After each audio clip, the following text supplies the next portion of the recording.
नमस्कार दोस्तों, मेरा नाम है रंजीत और स्वागत है आप सभी का आरकेजे सिविल पाठशाला यूट्यूब चैनल पर। दोस्तों, आज एक इम्पॉर्टेंट मुद्दे के ऊपर हम चर्चा करने वाले हैं। अभी हाल फिलहाल में देखा जाए, प्रधानमंत्री नरेंद्र मोदी के द्वारा केरल में एक इंटरनेशनल सी पोर्ट का उद्घाटन किया गया है। इसी को यहाँ पर हम डिटेल में एक्सप्लेन करने वाले हैं। इसकी कुछ खास बातों को देखेंगे, क्यों ये न्यूज़ में रहा है, ये सारी चीज़ों को हम यहाँ पर समझने की कोशिश करेंगे। ये जो सी पोर्ट है तिरुवनंतपुरम ज़िले में पड़ता है। केरल के एकदम निचले वाले हिस्से की तरफ में, साउथ वाले हिस्से में इसको खोला गया है। इसका नाम रखा गया है विजिंजम सी पोर्ट तिरुवनंतपुरम। ये इंडिया का पहला deep water container transshipment port माना जाता है। अब ये एक एम्बिशियस प्रोजेक्ट है केरला गवर्नमेंट की तरफ से, एंड ये बहुत ही बेटर एग्जाम्पल हमको मान लेना चाहिए कि किस प्रकार से प्राइवेट कंपनियां और सरकार आपस में मिल कर के पार्टनरशिप करके ऐसे बड़े बड़े प्रोजेक्ट सफलतापूर्वक हमारे देश में बना सकती है। इस पोर्ट को करंटली डेवलप्ड किया गया है किस मॉडल पर? लैंडलॉर्ड मॉडल पर, with a public private component on A design, build, finance, operate and transfer basis. इसका मतलब ये है, डिज़ाइन करो, बिल्ड करो, फाइनेंस करो, ऑपरेट करो, इसके बाद इसको ट्रांसफ़र कर दीजिए।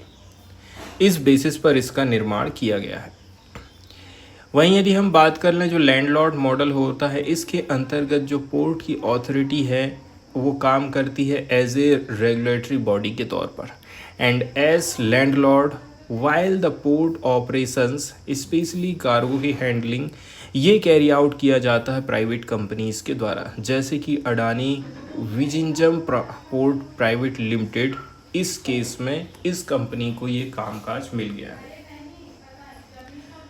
अब बात कर लेते हैं कि ये चीज़ आखिर न्यूज़ में क्यों रही है। हाल फिलहाल में देखा जाए, इंडिया का पहला डीप वाटर ट्रांसशिपमेंट पोर्ट प्रधानमंत्री नरेंद्र मोदी के द्वारा, जिसका नाम है विजिंजम इंटरनेशनल सी पोर्ट, इसकी कमीशनिंग की गई है, इसका उद्घाटन किया गया है। इसमें लगभग 8,800 करोड़ रुपया खर्च करना पड़ गया था। जगह का नाम है तिरुवनंतपुरम। इसने रिसीव किया है इसकी पहली मदरशिप को। ठीक है, मदरशिप का मतलब होता है एक large cargo vessel that act as a central hub for the transshipment of goods. मतलब एक बहुत बड़ा कार्गो वेसल्स की हम चर्चा कर रहे हैं, जिसमें बहुत बड़ी मात्रा में माल की ढुलाई कर सकते हैं। ये सेंट्रल हब माना जाता है ट्रांसशिपमेंट ऑफ गुड्स के मामले में। प्रधानमंत्री नरेंद्र मोदी के द्वारा कौन कौन सी बातें कही गई हैं, ये भी हमारे लिए इम्पोर्टेंट हो जाता है।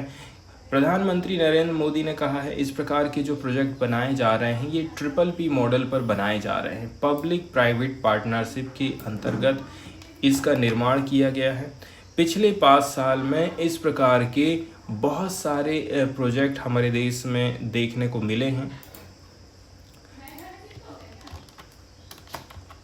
और ये भी इसका एक सफल उदाहरण माना जाता है। ठीक है, तो ये प्राइवेट एंड पब्लिक की पार्टनरशिप के माध्यम से इस प्रकार के प्रोजेक्ट आज के टाइम पीरियड में बनाए जा रहे हैं।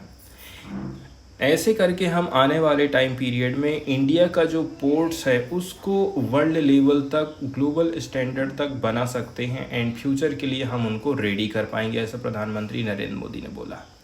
एंड बोला जाता है कि अभी हाल की स्थिति ऐसी है कि इंडिया का जितना भी ट्रांसशिपमेंट ऑपरेशन हो रहा है, प्रीवियसली तरीके से देखा जाए, कंडक्टेड 8 फॉरेन पोर्ट्स, हम ये सारी चीज़ें विदेश के पोर्ट्स पर करते थे। 75% हमारा जो काम बाहर से होता था, लेकिन इससे हमारा रिवेन्यू लॉस हो रहा था कंट्री को। अब ये पोर्ट बन गया है तो जाहिर सी बात है इसमें भारत को फ़ायदा होने वाला है। यदि हम PPP मॉडल की बात करें, इसको बोलते हैं पब्लिक प्राइवेट पार्टनरशिप। पब्लिक मतलब सरकार और प्राइवेट मतलब होता है निजी कंपनी। तो पब्लिक और प्राइवेट के बीच में एक साझेदारी मॉडल होता है जिसमें सरकारी परियोजना, जैसे सरकार सड़क बनाना चाहती है, बिजली, अस्पताल, स्कूल, हवाई अड्डे को निजी क्षेत्र के साथ में विकसित और संचालित करती है। इसका मुख्य उद्देश्य होता है सरकारी रुपए पैसा और निजी क्षेत्र की एफिशिएंसी को जोड़ करके बेटर सर्विसेज प्रोवाइड की जा सके। इसके प्रमुख लक्ष्य की यदि हम बात करें तो सरकार का जो खर्चा है वो कम हो जाता है। इसके अलावा प्राइवेट सेक्टर के पास में टेक्नोलॉजी है, मैनेजमेंट स्किल है एंड पैसा भी है। इसके अलावा इसी के माध्यम से हम क्वालिटी वाला इंफ्रास्ट्रक्चर को तेज़ी के साथ में डेवलप कर सकते हैं और सार्वजनिक सेवाओं की दक्षता को बढ़ाया जा सकता है। ट्रिपल P मॉडल के आधार पर बहुत सारी चीज़ें करी जाती हैं, जैसे कि national highway authority of India निजी कंपनी के साथ मिलकर के बड़े बड़े हाईवे का निर्माण करती है। मेट्रो रेल की बात करें तो दिल्ली मेट्रो जैसी परियोजनाएं भी ट्रिपल P मॉडल पर काम करती हैं, चाहे वो हवाई अड्डा हो, चाहे वो स्वास्थ्य कंपनियां हों। इस प्रकार से सरकार मिल करके काम कर रही है। लेकिन इसमें कुछ दिक्कत भी रहती है, जैसे कि जो प्राइवेट कंपनी रहती है ना, उनका मुख्य उद्देश्य रहता है बस नोट कमाओ, जेब भरो और निकल जाओ। कॉन्ट्रैक्ट में बहुत सारी क्लियरिटी नहीं रहती है, जिससे विवाद होता है। कुछ मामलों में सेवाओं की कीमतें बढ़ जाती हैं, जैसे कि टोल टैक्स की बात करें तो। अब सीधे चलते हैं हम हमारे आर्टिकल की तरफ और देख लेते हैं आर्टिकल को। अब union budget for the current financial year introduce a new policy to promote the construction of large ships in India. इसके अलावा इस साल का जो बजट रखा गया है वो फोकस करता है कि हमारे देश में और भी ज़्यादा से ज़्यादा हम इस प्रकार के पोर्ट्स को डेवलप कर सकें। इसके अलावा प्रधानमंत्री नरेंद्र मोदी का कहना है कि जो 2 इंडियन पोर्ट्स हैं हमारे देश के, उनको रैंकिंग मिली है वर्ल्ड के टॉप 30 पोर्ट्स में। While India has improved its position on the Logistic Performance Index and stand among top 20 countries in global shipbuilding। इसके अलावा अच्छी बात यह है कि भारत लगातार इस सेक्टर में बेटर काम करते जा रहा है। हमारे देश के 2 बंदरगाह ऐसे हैं जो कि विश्व के टॉप 30 बंदरगाह की श्रेणी में आते हैं। Bharat continue logistic performance index में बेटर काम किया है एंड 20 नंबर टॉप 20 कंट्रीज़ में ग्लोबल शिप बिल्डिंग में हमारी पोजीशन पहुंच चुकी है। इसके अलावा इंडिया सेटअप कर रहा है एक ship building and repair cluster, Kochi में ही ये जगह खोलने वाला है।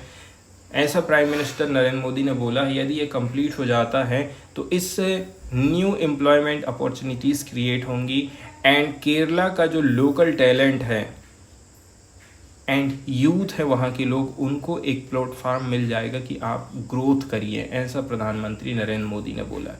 वहीं यदि हम इसके मैन्युफैक्चरिंग की बात करें तो इसको डेवलप किया गया है Adani ports and special economic zone limited के द्वारा। मतलब पब्लिक प्राइवेट पार्टनरशिप के माध्यम से केरला गवर्नमेंट इसमें शामिल रही है। MV San Fernando carrying 2000 container was given a grand welcome at the port. मतलब यहाँ पर आप देखेंगे एक बहुत बड़ा जहाज है जिसमें लगभग 20,000 कंटेनर थे। यहाँ से इसका स्वागत किया गया कि यह माल लाने ले जाने के लिए तैयार है। अब हम बात कर लेते हैं कि भाई डीप वाटर शिपमेंट पोर्ट्स आखिर होते क्या हैं। ठीक है, इसको यहाँ पर समझने की कोशिश करते हैं। तो जो डीप वाटर पोर्ट होता है, इस प्रकार से हमने इसको स्ट्रक्चरर किए हैं that are used as a ports और टर्मिनल टू ट्रांसपोर्ट, स्टोर और हैंडल ऑयल और नेचुरल गैस। बहुत भारी भारी जहाज आएंगे जाएंगे यहाँ से। मतलब यहाँ से ट्रांसपोर्टेशन, स्टोरेज का काम, हैंडलिंग का काम सब हो जाएगा ऑयल एंड नेचुरल गैस का। These structures can be fixed और फ्लोटिंग। इस प्रकार के जो स्ट्रक्चर होते हैं या तो हम इनको ज़मीन में फिक्स कर देते हैं या तो ये पानी में तैरते रहेंगे। And are located beyond state seaward boundaries. और ये कहाँ पर हमको देखने को मिलते हैं? ये किसी भी देश की, किसी भी राज्य की जो सी वार्ड बाउंड्रीज होती हैं उससे थोड़ा सा कहना चाहिए दूर में रहते हैं। They can include pipeline, pumping station, service platform, mooring boys. इतने सारे इंफ्रास्ट्रक्चर डीप वाटर पोर्ट में हमको देखने को मिलते हैं। अब हम बात कर लेते हैं ट्रांसशिपमेंट पोर्ट की। तो ट्रांसशिपमेंट पोर्ट हम किसको बोलेंगे? एक ऐसा पोर्ट होता है जहाँ पर जो माल होता है are offloaded and loaded onto a different ship to continue their journey to their final destination. इसका मतलब ये है माल रख रहे हैं, माल उतार रहे हैं, ताकि क्या हो सके, उसकी जो जर्नी है वो कंटिन्यूस हो सके, फाइनल डेस्टिनेशन तक वो जल्दी से जल्दी पहुंच सके। अब हम बात कर लेते हैं कि भारत को इस प्रकार के विंजिंजम पोर्ट की इतनी ज़्यादा ज़रूरत आखिर कैसे करके पड़ गई। इसके यदि हम रूट की बात करें ना, तो एक बहुत ही इम्पॉर्टेंट रूट पर ये लोकेटेड है। सीधे सीधे देखा जाए यूरोप की तरफ, अमेरिका की तरफ जाता है। इस तरफ से आप देखेंगे तो चाइना वाइना की तरफ चला जाता है। वो इम्पॉर्टेंट बहुत है ये रास्ता जहाँ पर ये पोर्ट लोकेटेड है। हमारे देश में इंफ्रास्ट्रक्चर की उतनी ज़्यादा कहना चाहिए क्वालिटी नहीं है और इंफ्रास्ट्रक्चर की काफ़ी कमी है, जिसके माध्यम से हम डील नहीं कर पाते हैं अल्ट्रा लार्ज कंटेनर शिप को। बड़े बड़े जो जहाज़ हैं उनको हम हैंडल नहीं कर पाते। हमारे देश में 13 बड़े बड़े पोर्ट्स हैं, इसके बावजूद भी कंट्री के पास में एक लैंड साइड मेगा पोर्ट या फिर टर्मिनल इंफ्रास्ट्रक्चर नहीं है जो कि डील कर सके अल्ट्रा लार्ज कंटेनर शिप को। इसलिए देखा जाए हमारे देश का 75% जो इंडिया का ट्रांसशिपमेंट कार्गो है वो हैंडल किया जाता है इंडिया के outside, mainly Colombo, Singapore and Klang में किया जाता है।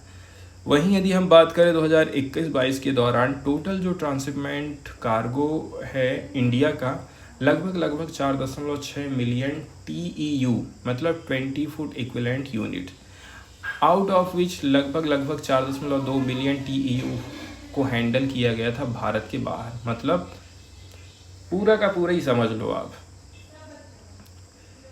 अब इसके क्या क्या बेनिफिट्स हो सकते हैं? इस प्रकार के पोर्ट को यदि डेवलप किया जा रहा है तो इससे क्या होगा, काफ़ी सिग्निफिकेंट बेनिफिट मिलने वाले हैं। जैसे कि हमारी फॉरेक्स सेविंग होगी, हमारा जो डॉलर जा रहा था अब उसको हम बचा सकते हैं। फॉरेन डायरेक्ट इन्वेस्टमेंट आएगा, साथ ही साथ जो इकोनॉमिक एक्टिविटीज़ हैं अदर इंडियन पोर्ट्स में वो भी बढ़ने वाली हैं। साथ ही साथ बोला जा रहा है it will also lead to development of related logistic infrastructure. इससे जुड़े छोटे मोटे उद्योग भी पैदा होंगे, पनपेंगे, एम्प्लॉयमेंट जनरेशन होगा, इम्प्रूव्ड ऑपरेशन, लॉजिस्टिक एफिशिएंसीज हमको देखने को मिलेंगी। साथ ही साथ जो रेवेन्यू शेयर है वो भी बढ़ जाएगा। बहुत सारे जो अदर एलाइड बिजनेसेस हैं जैसे कि ship chandlery, ship supplier, ship repair, crew change facilities, logistic value added service, warehousing and bunkering, ये सारी चीज़ें ट्रांसशिपमेंट पोर्ट के माध्यम से और भी ज़्यादा उभरते जाएंगी। अब जो इकोनॉमिक एक्टिविटीज़ है उसमें भी वृद्धि देखने को मिलेगी। Deep water container transshipment port can attract a large share of the container transshipment traffic. इसके माध्यम से और भी ज़्यादा जो बड़े बड़े जहाज़ हैं उनको हम अट्रैक्ट कर पाएंगे। Currently this is being diverted to Colombo, Singapore and Dubai. वर्तमान समय में भारत में नहीं आते हैं ये सारे जहाज़, कहाँ चले जाते हैं, इधर उधर चले जाते हैं माल उतारना, माल रखना, माल को स्टोर करने के लिए। It can also ensure India's economic development and open up immense job opportunities।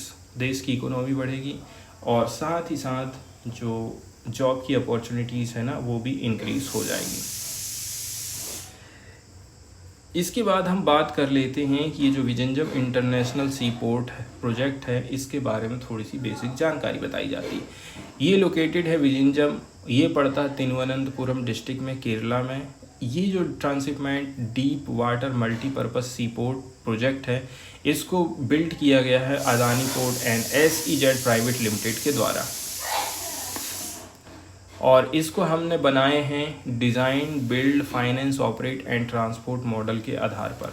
मतलब DBFOT जो मॉडल होता है ये एक पब्लिक प्राइवेट पार्टनरशिप मॉडल होता है। In this model A private partner is responsible for, जो प्राइवेट कंपनी है उसके ऊपर रिस्पॉन्सिबिलिटी है कि वो डिज़ाइन करेगा प्रोजेक्ट को, इसके अलावा क्या करेगा, बिल्ड करेगा प्रोजेक्ट को, फाइनेंस करेगा प्रोजेक्ट को, ऑपरेट करेगा प्रोजेक्ट को ड्यूरिंग द कॉन्ट्रैक्टेड पीरियड। सरकार बोल देगी एक काम करो आप 10 साल तक आप ही ऑपरेट करो इसको। इसके बाद ट्रांसफ़र कर दिया जाता है इस प्रोजेक्ट को सरकारी सेक्टर को, स्टेट गवर्नमेंट को या फिर सेंट्रल गवर्नमेंट को। तो जो DBFOT मॉडल होता है नॉर्मली यूज़ किया जाता है लार्ज स्केल के इंफ्रास्ट्रक्चर प्रोजेक्ट के लिए। तो जो प्राइवेट कंपनी रहती है is granted a concession by public sector, public sector के द्वारा उसको थोड़ी सी छूट दी जाती है, finance, design, construct, on and operate the project for a period of 20 से 30 साल के लिए। फुर्सत है, समझ लीजिए आप इस चीज़ को। इस एग्रीमेंट के हिसाब से देखा जाए तो out of total investment Adani group is suppose to invest 2554 crore रुपया, एंड बाकी का जो 1635 करोड़ रुपए है इसको मोबिलाइज़ किया गया है केंद्र सरकार की तरफ से, राज्य सरकार की तरफ से विजिबिलिटी गैप फंडिंग के माध्यम से। And Kerala government has also give 500 crore of land, लगभग 500 एकड़ ज़मीन जो है दी गई है केरला गवर्नमेंट की तरफ से। एंड ये जो डील करी गई है वो 40 साल के लिए है with provision extending for 20 year, and आगे हो सकता है कि इसको और भी 20 साल के लिए क्या कर दिया जाए, एक्सटेंड कर दिया जाए। अब इसके कुछ फीचर्स की हम चर्चा कर लेते हैं कि इसके कौन कौन से फीचर्स हैं। ठीक है, तो ये इंडिया का पहला international deep water transshipment port है।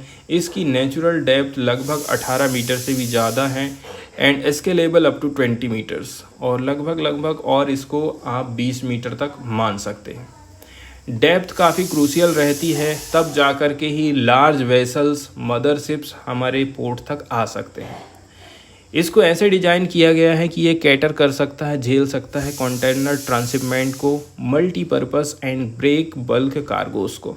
The cost of movement of container to and from foreign destination is likely to come down. आना जाना दोनों सारी चीज़ें जो है एकदम संभव हो पाएंगी आसानी से। इसके अलावा इसकी जो स्ट्रेटजिक लोकेशन है 10 nautical miles from the international shipping route, international shipping route से मात्र 10 माइल दूर है, इसलिए इसकी लोकेशन इंपॉर्टेंट है। And the port is expected to compete with Colombo, Singapore and Dubai. मतलब अदर देशों के जो बड़े बड़े पोर्ट हैं, ट्रांसशिपमेंट ट्रैफिक जहाँ पर ज़्यादा है, उनको कहना चाहिए कंपटीशन देने के लिए बनाया गया है।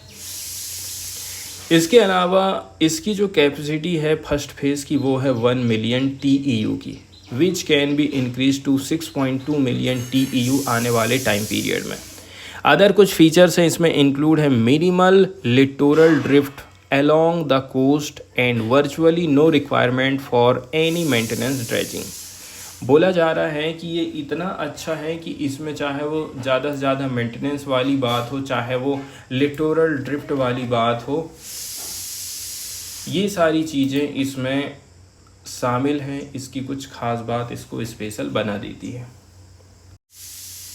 तो इसकी जो ख़ास बात है हम देख रहे थे दोस्तों, इसमें एक वर्ड यूज़ किया गया है TEAU, यहाँ पर आप देख सकते हैं, ये यहाँ पर लिखाना है, यहाँ पर देखिए increased capacity and minimum maintenance की ज़रूरत। देखिए TEU मतलब होता है 20 फुट इक्विवेलेंट यूनिट। एक स्टैंडर्ड कंटेनर का साइज होता है, जैसे कि जहाज़ और ट्रक पर जो कंटेनर लादे जा रहे हैं ना, एक डब्बा समझ लो या फिर कंटेनर समझ लो। तो बोला जा रहा है कि विजिंजम पोर्ट शुरू में 10 लाख TEU कंटेनरों को हैंडल कर सकता है, लेकिन धीरे धीरे इसको बढ़ा करके 62 लाख TEU तक किया जा सकता है। मतलब ये पोर्ट भविष्य में और भी बड़े स्केल पर काम करेगा।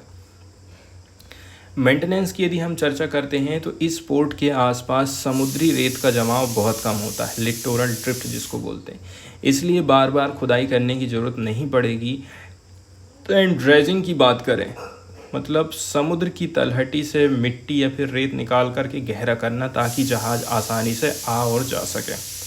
नेचुरल लाभ मतलब यहाँ का समुद्री इलाका प्राकृतिक रूप से गहरा है, जिससे बड़े बड़े कार्गो आसानी से खड़े हो सकते हैं। अब ये पोर्ट इतना ज़्यादा अहम क्यों हो जाता है? ये भारत का पहला गहरा पानी वाला कंटेनर पोर्ट है, जो चीन और यूरोप जैसे देशों के साथ व्यापार को आसान बनाएगा।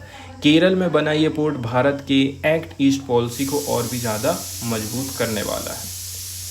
एंड इकोनॉमिक बेनिफिट यहाँ पर बताया जा रहा है कि 5,000 डायरेक्ट जॉब अपॉर्चुनिटीज़ हैं, apart from giving a boost to an industrial corridor and cruise tourism बढ़ेगा, इंडस्ट्रियल कॉरिडोर को भी मजबूती मिलने वाली है। विजिंजम पोर्ट ऑफर करता है लार्ज स्केल ऑटोमेशन को for quick turn around of vessels, मतलब वेसल्स बढ़िया आसानी से आना जाना कर सकते हैं, मोड़ सकते हैं with a state of the art infrastructure to handle megamax container से बड़े बड़े जहाज़ों को ये हैंडल बहुत आसानी से कर पाएगा।